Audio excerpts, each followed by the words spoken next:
What's going on, people? It's Shayaan here, and this is a day in the life video where I'll be sharing a typical day as a physiotherapist. If you don't know, I'm a physiotherapist based in London, and I recently actually decided to go part-time so I can focus on content creation and my own business. But in this video, I'll be sharing my experience as a community physiotherapist where I'm currently working in the NHS, even though my main speciality is musculoskeletal physiotherapy. This is your typical morning in London. So I normally get up around 7 a.m, get ready, pray, and then I leave. I don't really have time for a proper breakfast as I tend to sleep late because I'm a night owl. But yeah, I usually make like a power shake or grab a snack like a banana, and then I normally have coffee at work. My commute to work is around 35 to 55 minutes, pretty long, mainly because of traffic. And then while I'm kind of driving to work, I either listen to like a podcast or audiobook to be productive, or I'll just stick to music or nasheed if it's like a groggy morning, because I'm not really a big morning person.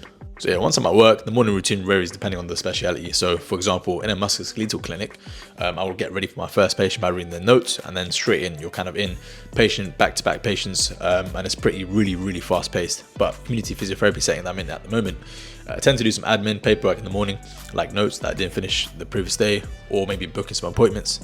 And then potentially we may have like a team meeting, but because I'm a locum, which is self-employed, I don't really need to go to team meetings, so I just kind of crack on with my day. And so yeah, the reason why community is a bit more slow paced is because there's quite a lot of paperwork to do. For example, you might have to hand over a patient that you recently seen to a therapy assistant so that they can crack on with the mobility, or you may need to send an email to potentially order equipment like a forward walker or a rollator frame so that you can send that to the patient. So yeah, so once I'm done with the paperwork and admin notes in the morning, I typically go see my first patient. So going to see my first patient today, and it is around 11, nearly 11 pretty much. So one thing that I need to take into before going into to see the patient, a pair of gloves. Also going to take my diary and the notes, probably voice note this, and I'll give you like a random case scenario, not related to this patient of course, just to give you an idea of what a typical patient may look like in the community and how you can kind of deal with that patient, and what kind of treatments you can use, and take it from there. And that is done. Gloves go off, throw that later. But yeah, patient done. Sessions can vary, to be honest. You normally have 45 minutes for follow-ups. Sometimes it might take half an hour, sometimes it may take the whole 45 minutes, depending on what you're doing in the session. We did an outside walk, working on outdoor mobility, so using using handheld assistance for the patient to work on her mobility and help her improve her balance and confidence when she's walking outside, basically. And in a day, normally you're going to see probably around 3 to 5 patients, no more than that, depending on what they are. So if it's a follow-up that you've seen previously before, or if it's a new patient that you've got to do a full new assessment for. So I'll just give you a quick typical example of what you might see in the community. This is not my personal patient, but just a general kind of case scenario. So you may have an 85-year-old female patient who fell in the garden and fractured her hip. And so my job will be to help her regain her mobility and strength so that she can potentially walk again if that's what her concern is.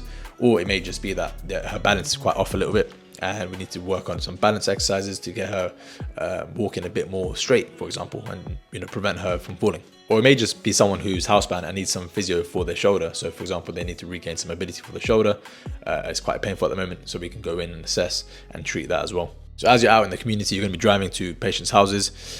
You can go back to the office to have your lunch, but I typically just stay outside. Maybe I make a meal from home and have that in the car, or I might go grab some food at somewhere local. And that's kind of a typical day where I'll be seeing 3 to 5 patients, having lunch outside or maybe in the office, and I'm done around 4:30. So I typically start around 8:30, finish at 4:30, and that's my day done. So in essence, basically that is a kind of a full day of physiotherapy in the community.